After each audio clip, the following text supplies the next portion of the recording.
ইমাম সাহেব বসে ওয়াজ করে, বাম দিক থেকে 2-4 জন লোক দেওয়া শুরু করে। ইমাম সাহেব কোন কোরআন ও হাদিসের আলোকে কোন কথা বলে, পিছনের দিক থেকে আর 2-4 জন বলে, হুজুর মসজিদে রাজনৈতিক আলাপ করবেন না।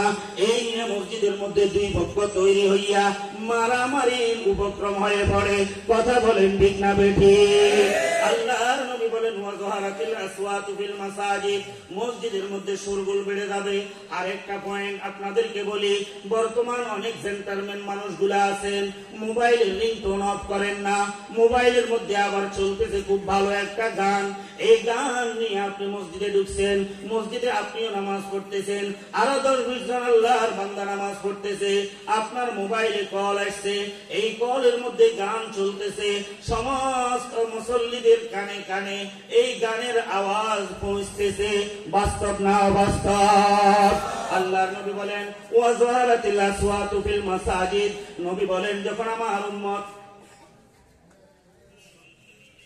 যখন মসজিদের মধ্যে শোরগোল বেড়ে যাবে, ও আল্লাহর বান্দারা, এরপরে আল্লাহর নবী বলেন ওয়াসাদাল কবিলাতা ফাসিকুম, এগুলোর অর্থ করলে অনেকে আবার নারাজ হবে, কিন্তু আমি তো এমন কিছু করতে পারবো না, হাদিসের আগের অর্থগুলোও করলাম, পরের গুলোও করবো, বিশ্রাম দিয়ে আমি মানুষের ভয়ে অর্থগুলো যদি না করি, কাল কিয়ামতের ময়দানে আল্লাহ আমার জিহ্বা কাটবে।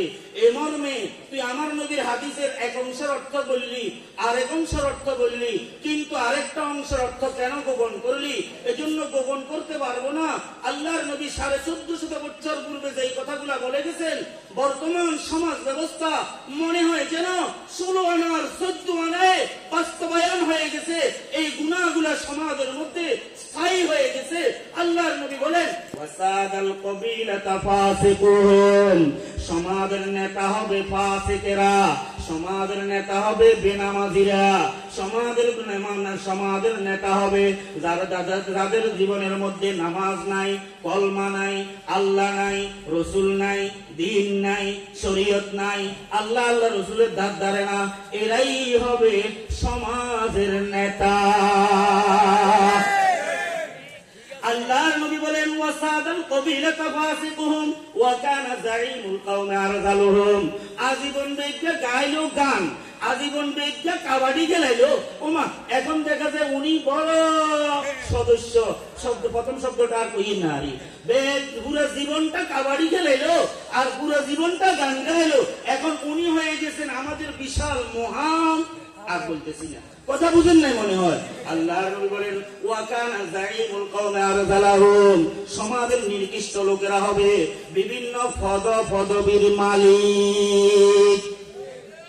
নারাজ হইতেছেন নি আপনারা?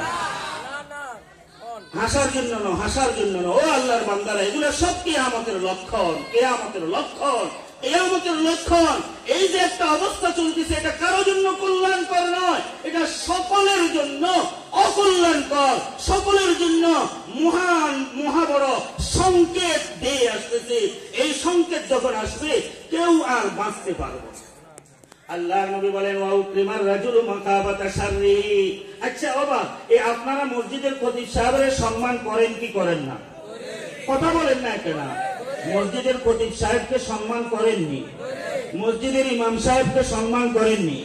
এখানে খিলপাড়া হেফজখানা আছে, হেফজখানার শিক্ষক যিনি সম্মান করেন তো, যিনি মুহতামিম সাহেব সম্মান করেন তো, বা যে কোনো আলেম ওলামাকে সম্মান করেন তো, কেন করেন? এই ওনাকে যদি আপনি সালাম না দেন, সম্মান না করেন, তাহলে লাঠি দিবাইয়া আপনার মাথা ফাটাই ফেলবে, এই ভয়ে নেই। কথা বলেন না, এই ভয়ে নেই। কেন করেন সম্মান? শ্রদ্ধাবোধ থেকে, অন্তরের একটা সম্প্রীতি থেকে, অন্তরের একটা মমতা থেকে, অন্তরের একটা মায়া থেকে, এই এক ধরনের সম্মান যেটা অন্তর থেকে আসে।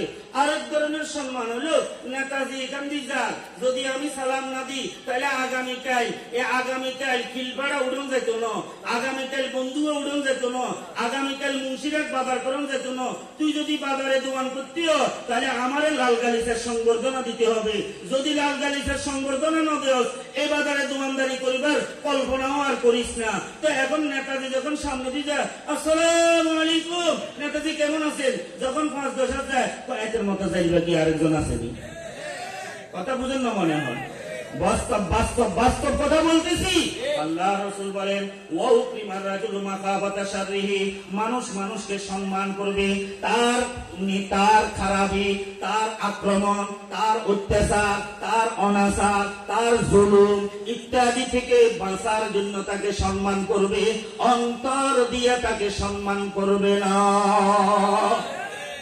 কথা প্রায় শেষ পর্যায়ে আল্লাহ রাসূল বলেন ওয়াযাহারাতিল মাআযিব ওয়াল কায়নাত, নবী বলেন যখন বাদ্যযন্ত্রের আধিক্য হবে, যখন গায়ক গায়িকার আধিক্য হবে, যখন নায়ক নায়িকার আধিক্য হবে, যেখানে সেখানে আর আজকে গান, যেখানে সেখানে